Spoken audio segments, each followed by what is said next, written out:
सर्वांना नमस्कार. मी अश्विनी आहे आणि आज मी पाऊस आणि नद्या या धड्याचा दुसरा भाग घेऊन आली आहे. चला व्हिडिओ पाहूया आणि नाल्यांमध्ये पाणी कसे वाहते ते पाहूया. नद्या मानवी संस्कृतीचा कणा आहेत.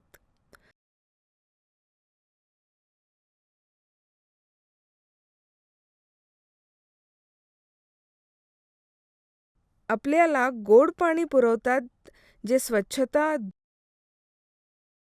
धुणे, पिणे इत्यादी विविध कारणांसाठी उपयुक्त आहे. नद्यांशिवाय जीवन थांबेल.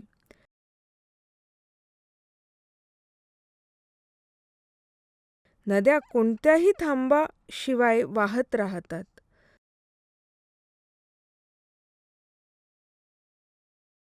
तर विद्यार्थ्यांनो, या धड्यात आपण चर्चा करत आहोत वाहत्या नद्या, ओढ्याचे रुंद नदीत रूपांतर,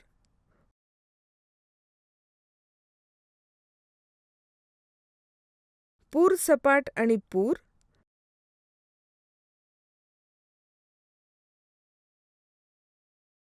मातीची धूप रोखणे.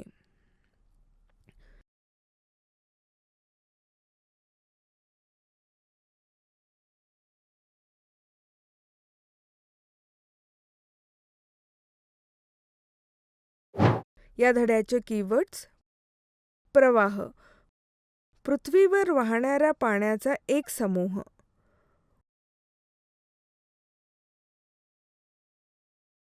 उपनद्या, मोठ्या नद्या किंवा तलावात वाहणारी नदी किंवा ओढा.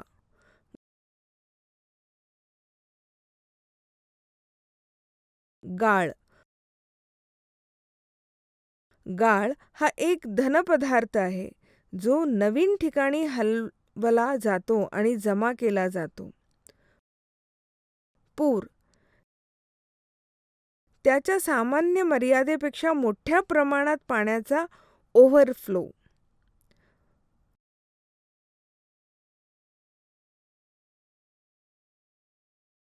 वनस्पती, एक वनस्पती समुदाय जो मानवी मदतीशिवाय नैसर्गिकरित्या वाढला आहे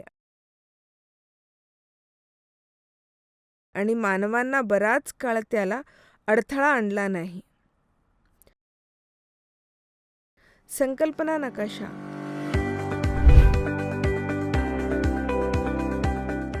नद्या, जेव्हा पृथ्वीवर पाऊस पडतो तेव्हा पाण्याचे वेगवेगळे परिणाम होतात. त्याचा काही भाग जमिनीतील झिरपतो,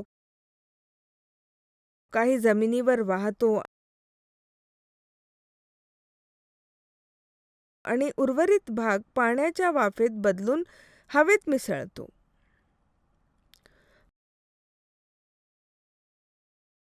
प्रवाहांचे रुंद नदीत रूपांतर. नदी सामान्यतः एका लहान प्रवाहासारखी सुरू होते. ती जशी जशी वाहत राहते तसे तसे लहान प्रवाहांचा भरपूर पडून ती मोठी आणि रुंद होत जाते.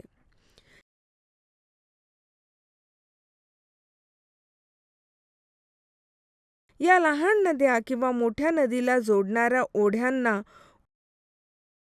उपनद्या असे म्हणतात.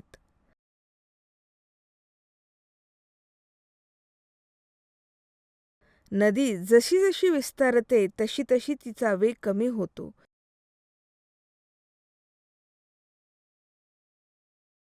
ती तिच्या तळाशी आणि काठावर वाहून नेलेल्या गाळ आणि वाळू जमा करू लागते.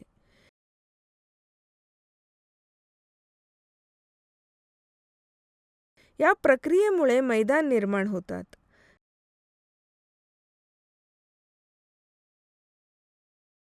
नदी समुद्राजवळ येताच तिचा वेग कमी होतो आणि ती गाळ आणि वाळू वाहून नेऊ शकत नाही.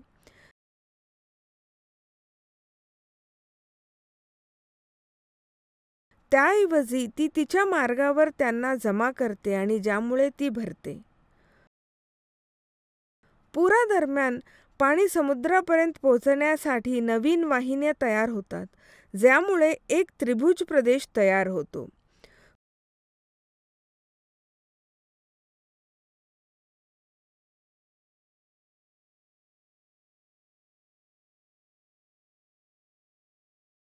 कृष्णा आणि गोदावरी नद्या पूर्व किनाऱ्यांवर त्रिभुज प्रदेश तयार करतात.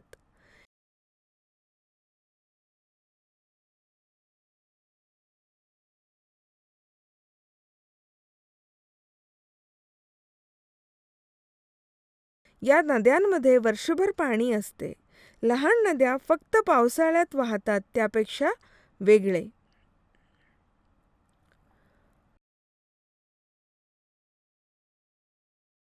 पूर सपाटे आणि पूर.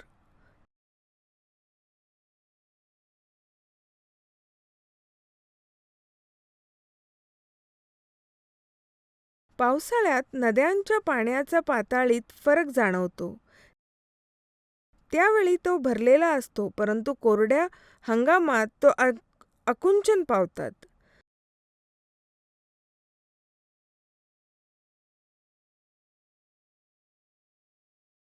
नद्यांचे पात्र त्यांच्या रुंदी आणि उंची काठांनी वैशिष्ट्यीकृत आहेत, जे वाळू आणि रेतीने भरलेली आहेत.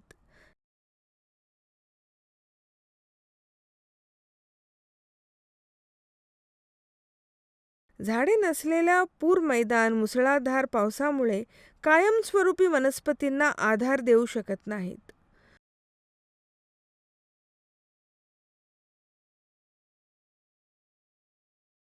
कृष्णा, गोदावरी, ब्रह्मपुत्रा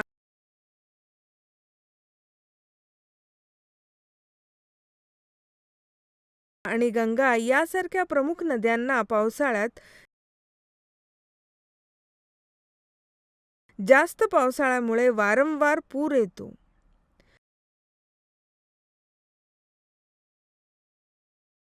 अलीकडच्या काळात भारतात पूर एक महत्त्वाची समस्या बनली आहे. दरवर्षी पावसाळ्यात देशाच्या काही भागात पूर येतो.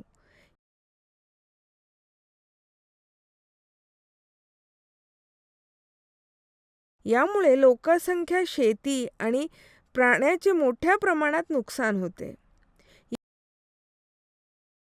या पूर येण्यात आपण भूमिका बजावली आहे का ते ठरवूया.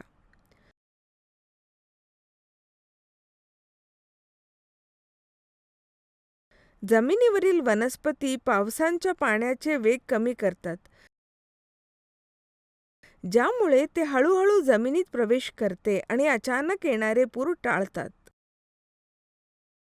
हे अधिक पाणी शोषण्यास मदत करते आणि पावसामुळे होणारी मातीची धूप हेही कमी करते.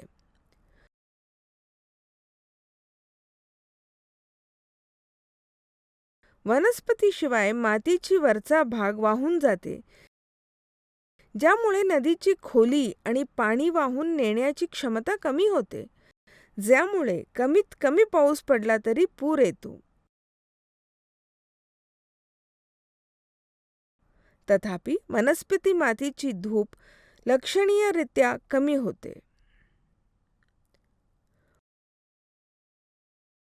मोठ्या प्रमाणात वृक्षारोपण. जगभरातील सरकारे पर्यावरणीय शाश्वतीसाठी वनीकरण कार्यक्रम वाढत्या प्रमाणात राबवत आहेत. तेलंगणा आपल्या महत्त्वाकांक्षी वृक्षारोपण उपक्रमामध्ये या चळवळीचे नेतृत्व करत आहे. सरकारांचे राज्यभरात 2.3 अब्ज रोपे लावण्याचा उद्दिष्ट आहे, ज्यामध्ये प्रत्येक गावात 40,000 रोपे आणि प्रत्येक विधानसभा मतदारसंघात दरवर्षी 40 लाख रोपे लावण्याचं लक्ष्य आहे.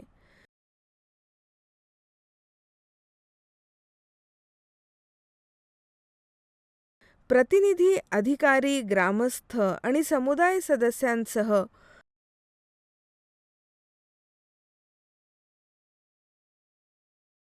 भागधारक विविध ठिकाणी झाडे लावण्यासाठी सहकार्य करत आहेत.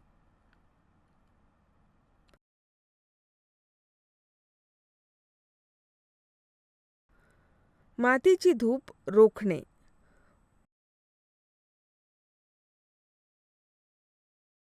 पूर नियंत्रण आणि मातीची धूप रोखण्यासाठी जंगले अत्यंत महत्त्वाची आहेत.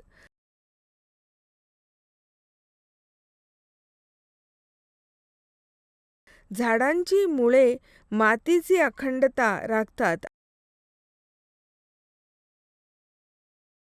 आणि पृष्ठभागावरील पाण्याचा हालचाल मंदावतो, ज्यामुळे पूर धोका कमी होतो. रस्ते बांधकाम अनेकदा पौढ झाले काढून टाकते, ज्यामुळे नवीन वृक्ष लागवडीला प्राधान्य देण्याची गरज अधोरेखित होते. यशस्वी होण्यासाठी नवीन लागवड केलेल्या वनस्पतींचे संरक्षण करणे आवश्यक आहे. हरित रक्षक समित्या गाव, जिल्हा आणि राज्य पातळीवर प्रगतीचे निरीक्षण करतात, ज्याचे अध्यक्ष सरपंच असतात.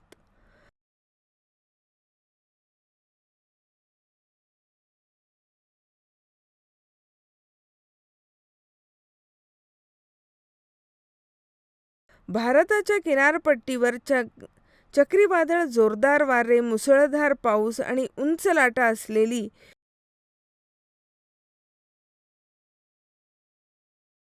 विनाशकारी वादळे आणतात.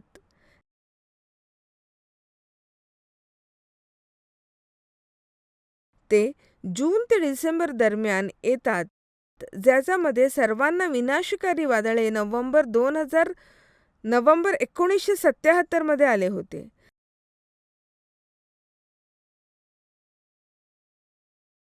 ज्यामुळे 1941 लोकांचे जीव गेले आणि किमान 100 गावे नष्ट झाली.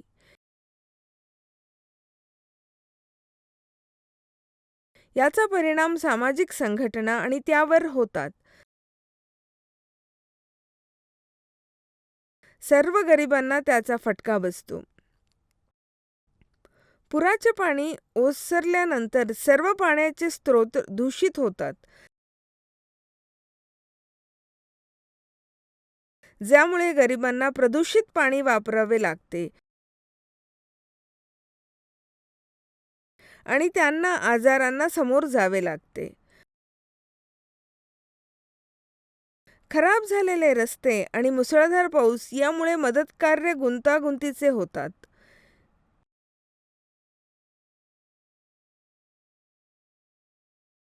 जीवनताही सारखे तत्काळ नुकसानही लक्षणीय असते.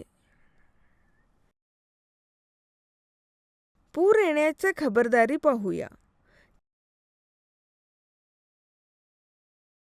चक्रीवादळ आणि पुराबद्दल मध्यान्ह अपडेट राहा आणि इतरांना माहिती द्या.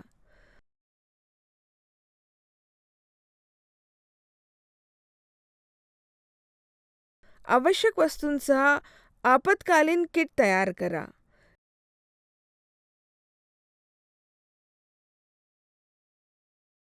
चक्रीवादळाच्या परिस्थितीसाठी आगाऊ सुरक्षित निवारा शोधा.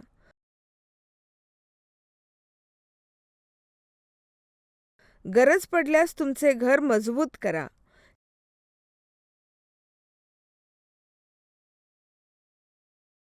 चक्रीवादळाचा इशारा दिसल्यावर पाणी आणि अन्न जलरोधक कंटेनरमध्ये साठवा.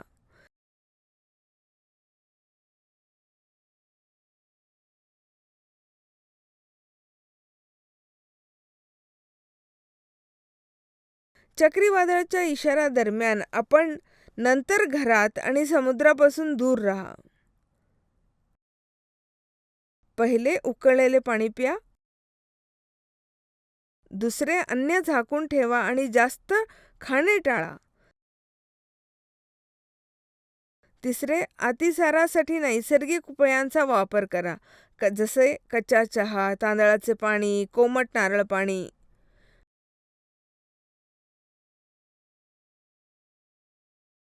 मुलांना पुरेसे खाण्यासाठी मिळेल याची खात्री करा. ब्लीच आणि चुनाने परिसर निर्जंतुक करा. पुराच्या पाण्यापासून दूर राहा. संरक्षक पदार्पणे घाला आणि खोली आणि प्रवाह तपासा.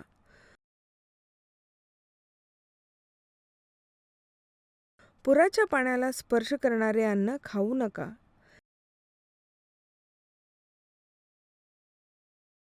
ग्रामीण भागात नळाचे पाणी उकळवा आणि शुद्धीकरणासाठी हॅलोजन गोळ्या वापरण्याचा विचार करा.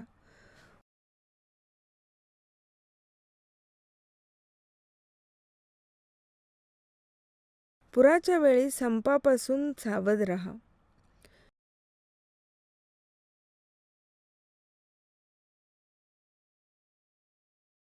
निष्कर्ष: पावसाच्या स्वरूपात पडणारे पाणी सतत पुनर्वापर केले जाते कारण पाणी द्रव अवस्थेतून वायू अवस्थेत